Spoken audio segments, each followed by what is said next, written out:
မင်္ဂလာပါဘောလုံးပရိသတ်ကြီးခင်ဗျာ The Goal Box ကနေကြိုးဆိုလိုက်ပါတယ်ဒီနေ့ကျွန်တော်တို့ပြောမယ့်အကြောင်းအရာကအခုတလောဘောလုံးလောကမှာအပြောအများဆုံးဖြစ်နေတဲ့ Arsenal vs Manchester United ပွဲစဉ်အကြောင်းပါအခုတလော social media ပေါ်မှာ Man U ပရိသတ်တချို့ပြောနေကြတဲ့စကားတစ်ခွန်းရှိတယ် Man City ကိုတော့ငါတို့နိုင်ခဲ့လာပဲ Arsenal ဆိုတာဘာမို့လို့လဲတဲ့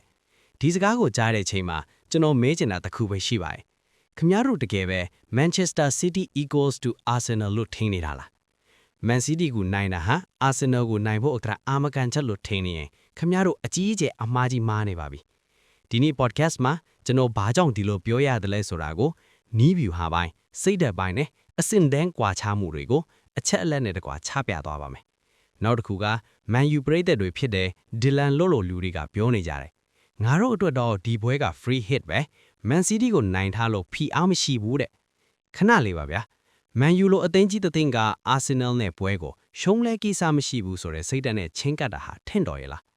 Arsenal ပရိသတ်ဒန်ပြောသလိုပဲ Man U ရဲ့စံနှုန်းတွေဟာဒီလောက်အထိနှိမ့်ချသွားပြီလားကျွန်တော်တို့အသေးစိတ်ကြည့်ကြတာပေါ့ပထမဆုံးအနေနဲ့ Man U ပရိသတ်တွေအမြဲတမ်းဂုဏ်ယူနေတဲ့ Man City ကိုနိုင်ခဲ့တဲ့ပွဲကိုပြန်ကြည့်အောင် Man U နိုင်ခဲ့တာကျွန်တော်မငင်းပါဘူးဒါပေမဲ့ဘလို့နိုင်ခဲ့တာလဲ Man City ဆိုတာက highline ကိုအစွန်းရောက်အောင်တက်ကစားတဲ့အသင်း fullback တွေကကွင်းလယ်အထိတက်တယ်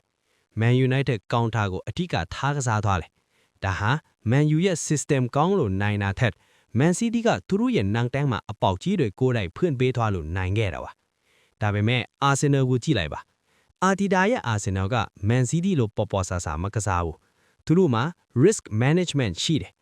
Arsenal ရဲ့ fullback တွေဖြစ်တဲ့ Ben White တို့ Timber တို့ဟာတိုက်စစ်တတ်တဲ့အခါကြံခဲ့တဲ့နောက်တန်းထုံးရောက်က Man City ថាပိုပြီးစီးစနစ်ကြတယ် Man U ပရိသတ်တွေမျှော်လင့်နေတဲ့ counter attack ဆိုတာ Arsenal နဲ့ပွဲမှာအလုံးမဖြစ်နိုင်ဘူး။ဘာကြောင့်လဲဆိုတော့ Arsenal မှာ Declan Rice ရှိတယ်။ Rice ဆိုတာကကွင်းလယ်မှာ counter attack တိုင်းကိုဖျက်တောက်ဖို့မွေးဖွားလာတဲ့လူသက်သမားပဲ။ Man U counter shot ထွက်ဖို့လုပ်တာနဲ့ Rice ကဖျက်ပြီးသားဖြစ်နေလိမ့်မယ်။ခင်ဗျားတို့မျှော်လင့်နေတဲ့ individual moment တွေက Arsenal ရဲ့စနစ်တကျခံစစ်စည်းကြမှာပျောက်ဆုံးသွားလိမ့်မယ်။ဒါကိုပဲကျွန်တော်က system versus moment လို့ခေါ်တာပါစနစ်ကကံကောင်းမှုကိုအမြဲတမ်းအနိုင်ယူလိမ့်ရှိတယ်ဒုတိယချက်အနေနဲ့ကစားသမားကဦးချင်းစီရဲ့ level ကိုကြည့်အောင် Man U ကအခုလောလောဆယ် form တက်နေတာမှန်ပါပဲဒါပေမဲ့ form ဆိုတာကခဏပါပဲ level ဆိုတာကတရားဒီလုံးတည်ငြိမ်နေတာကိုပြောတာ Arsenal ရဲ့ခံစစ်မှာ Saliba နဲ့ Gabriel ကိုကြည့်လိုက် United တိုက်စစ်ကသူတို့ကိုကြောင်ဖို့ဆိုတာလွယ်မဲ့ထက်လား Saliba ရဲ့ one on one ခံစစ်မှုကအခုချိန်မှာကမ္ဘာအဆင့်ပါပြီးတော့ကွင်းလယ်တိုက်ပွဲ Declan Rice နဲ့ Zubimendi ဆိုတဲ့အတွဲက Man U ရဲ့ Bruno Fernandes ကိုလုံးဝအထုပ်ထဲထည့်ထားနိုင်တဲ့အရေးချင်းရှိတယ်ဒီနေရာမှာနီးပြအကြောင်းမပြောလို့မရဘူး Arteta ကပွဲဖတ်ကအမြန်ဆုံးပဲပွဲစားလို့မိနစ်20အတွင်းမှာပြိုင်ဘက်ရဲ့အားနည်းချက်ကိုသူသိတယ်သူက system ကိုလိုသလိုကစားကွက်ပြောင်းလဲနိုင်တယ်လို့ Man U ဘက်က Michael Carrick ကိုကြည့်လိုက်ရအောင်သူကကစားသမားတွေကိုပိုပြီးဖြိုးရွှင်အောင်ထားနိုင်တယ် Bruno ကို pen ကိုနေရာ plan ပေးတယ်ဒါပေမဲ့နီးဗျူဟာပိုင်းမှာ Arteta ကိုရင်နိုင်ဖို့ဆိုတာကတော့အများကြီးလိုပါသေးတယ် Man U မှာ plan E counter ခတ်မရရင်ဘာ plan ရှိလဲကျွန်တော်မြင်တော့ဘာမှမရှိဘူးနောက်တစ်ခုက pressure ပါ Arsenal အတွက်ကဒီပွဲက championship ကို must win ပွဲ Man U အတွက်ကရှုံးလဲရှက်စရာမရှိဘူးဆိုတဲ့ free hit ဒါပေမဲ့အဲ့ဒီစိတ်တက်ကပဲ Man U ကိုအရှုံးပေးစေမှာပါအောင်မြင်ခြင်းတဲ့အသင်းကဖိအားကိုအဖိုးပြုရပါတယ် Arsenal ကဒီပွဲကို chess ကစားတယ်လို့မျိုးအကွက်ကြက်ကြကစားသွားမှာထည့်ပြီး Man U ကတော့အိမ်မက်ထဲမှာပဲလဲနေအောင်ပါဒါပေမဲ့ Man U ဘက်ကပြန်စင်းကြရင် Matthias de Ligt ဒဏ်ရာရနေတာကအကြီးဆုံးအားနည်းချက်တယ် Harry Maguire က Man City ပွဲမှာကောင်းခဲ့တယ်ဒါပေမဲ့ Gabriel Jesus လိုလင်ငယ်ပြီးနေရာဆုံးကစားတတ်တဲ့တိုက်စစ်မှုမျိုးနဲ့တွေ့ရင် Maguire အခက်တွေ့နိုင်ပါတယ် Arsenal မှာနောက်ထပ်အားသာချက်တစ်ခုရှိသေးတယ်အဲ့ဒါက the bench ပါ Arsenal အရန်ကုန်ကိုကြည့်လိုက်ပါ Eze, Havertz, Trossard, Martinelli ဒါတွေဟာပွဲမပြီးခင်အချိန်မရွေးဂိုးသွင်းနိုင်တဲ့လူကြီးတွေကြီးပါ Man U မှာအဲ့ဒီလောက်တောင်းတင်းတဲ့အရန်အင်အားရှိလားမရှိပါဘူးကဲ Man United ဘက်ကိုတစ်ချက်လွှဲကြည့်အောင် United ဟာ Michael Carrick လက်ထက်မှာအံ့ဩစရာကောင်းအောင်ပြောင်းလဲသွားပါတယ်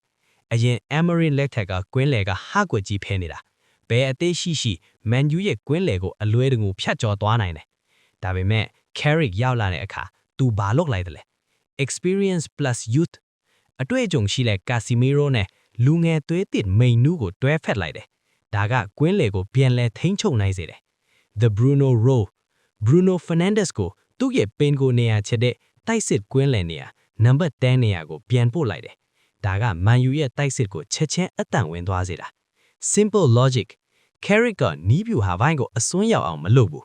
ကစားသမားတွေကိုသူတို့ကျွမ်းကျင်တဲ့နေရာမှာပဲလွတ်လပ်စွာကစားခွင့်ပေးလိုက်တာကစိတ်သက်ပိုင်းကိုပါတိုးတက်လာစေတယ်ဒါကြောင့်မန်ယူပရိသတ်တွေက Emirates ကိုသွားတဲ့အခါမှာယုံကြည်ချက်120ရာခိုင်နှုန်းရှိနေတာလို့ပြောကြတယ်သူတို့မှာဆုံးရှုံးစေတာဘာမှမရှိဘူးဖိအားလုံးက Arsenal စီမှာပဲရှိနေတာလို့ပြောကြတယ်ကဲနောက်ဆုံးခံမှန်းချက်တွေပြောရတော့မယ် Arsenal က Champions ဆုအတွက်ဒီပွဲကိုအသေးအလဲကစားမှာပါမန်ယူမှာဒလစ်မပါတာကအဆုံးချက်ဖြစ်သွားနိုင်ပါတယ်ပွဲကအစပိုင်းမှာအကျိတ်အနယ်ရှိမှဖြစ်ပြီး Arsenal ရဲ့အရန်အင်အားနဲ့စနစ်တကျဒီဆော့ထားတဲ့ကစားဟန်ကပဲနောက်ဆုံးမှာအပြတ်အသားရသွားလိမ့်မယ်ကျွန်တော်ရဲ့ခံမှန်းချက်ရလက်ကတော့ Arsenal 2-0 Manchester United ပါ Arsenal ကပွဲကိုထိန်းချုပ်ပြီးကစားသွားမယ်မန်ယူကတော့ဂိုးပေါက်ချင်းမြောက်မှုပနှဲငယ်ပဲလုပ်နိုင်ပါလိမ့်မယ်ပရိသတ်ကြီးတော့ဘယ်လိုထင်ပါသလဲ System ကပဲနိုင်မလား Moment ကပဲအနိုင်ရမလား Comment မှာရေးခဲ့ပေးပါအောင်နားဆင်ပေးခဲ့ကြတဲ့အတွက်ကျေးဇူးတင်ပါတယ်